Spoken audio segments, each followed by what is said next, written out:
How's it going, guys? So this is gonna be my first video on YouTube, so apologies if it's a little rough around the edges, but this is gonna be my first deck tech.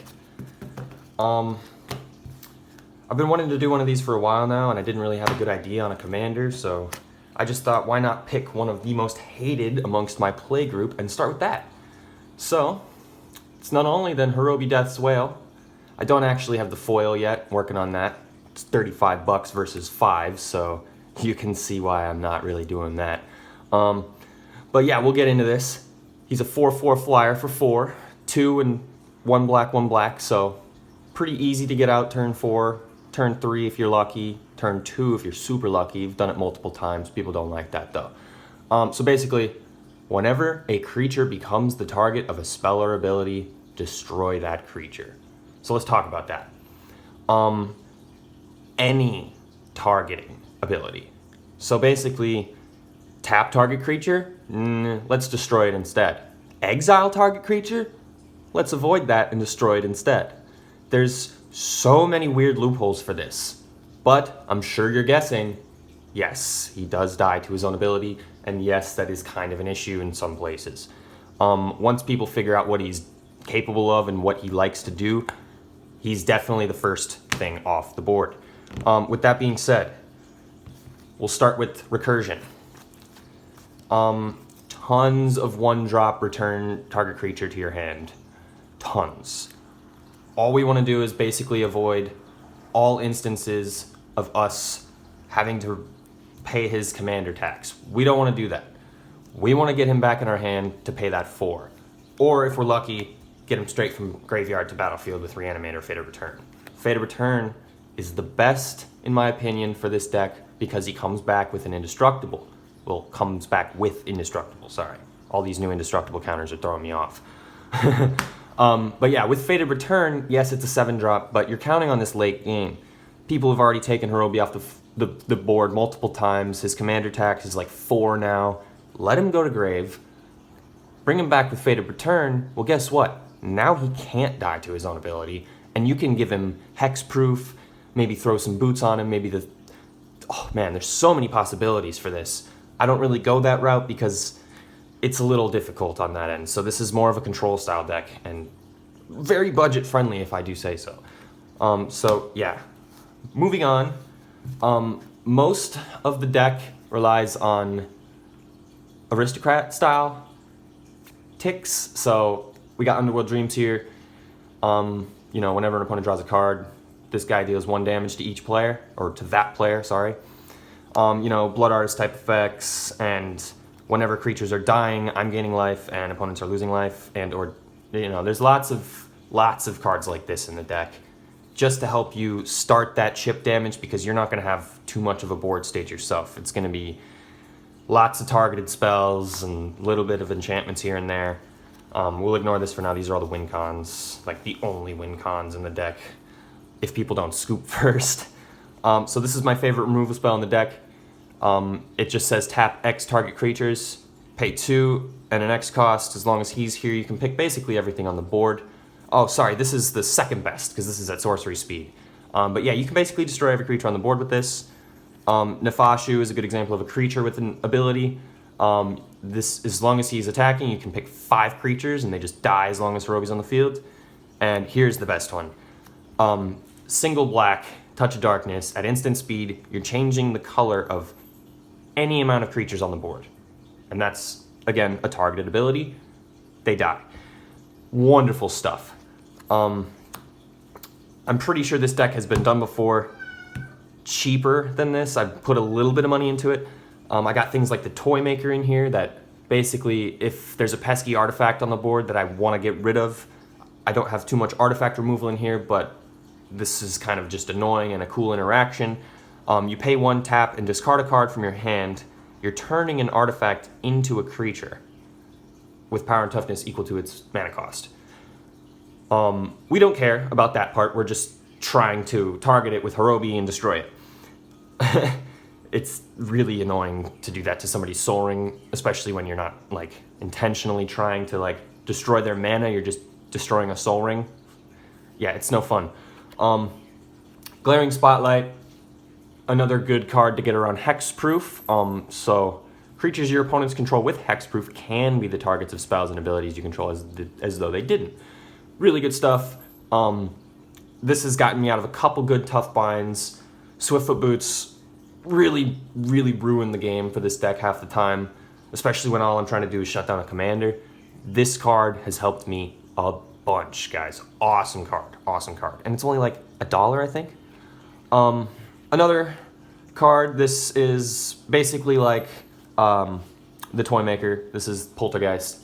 He is a little bit harder to get out, but he taps, you don't have to discard a card. This, again, just turns an artifact into a creature. And then, yeah, it's only until end of turn, but like I said, it does the job as long as Horobi's on the field. Moving on, lands. There are tons of lands that can target a creature and just simply destroy it like that. There's tons, and those are the things that people don't think about. Simple lands like this, you know, this will get rid of those pesky strip mines and Maze of Iths and all sorts of stupid stuff like that. I mean, yeah, it gives them a basic, but you're only paying 2, tapping and sacking this thing, man, and instant gone. Like, wonderful card. And for the last pile here, I'm not going to give you guys the whole deck list because, again, Magic's all about creativity and having fun. I just kind of watched a deck tech, I want to say 2 years ago on Horobi, and tons of new cards have come out since then, and obviously, like, the classes from the Dungeons and Dragons set. Warlock class is highly underrated. People never look at this. Another aristocrat style. This costs 7. This bottom part costs 7, so it's a little hard to pull off. But once you get it there, ooh is it fire, boys and girls. Fire. At the beginning of your end step, each opponent loses life equal to the life they lost this turn. Pair that with, like, a peer into the abyss, and boom, bam, alakazam, you just won the game right there. Because, yeah, I mean, it's an expensive combo to pull off, but it's worth it. Now, this is, like, the best card in the deck. Hands down. This is Tetsamar. Yeah, he costs 6. Yeah, he's a 6/6 with Death Touch, so he's already kind of cool. Basically, you pay 1 black, you reveal him from your hand to everyone. And you're just targeting something and destroying it instead of putting that prey counter on it. But even then, it's just as good without Horobi on the field because you stack up a bunch of those prey counters. Next thing you know, you drop Tetsamok and everything that had a prey counter on it just dies anyways.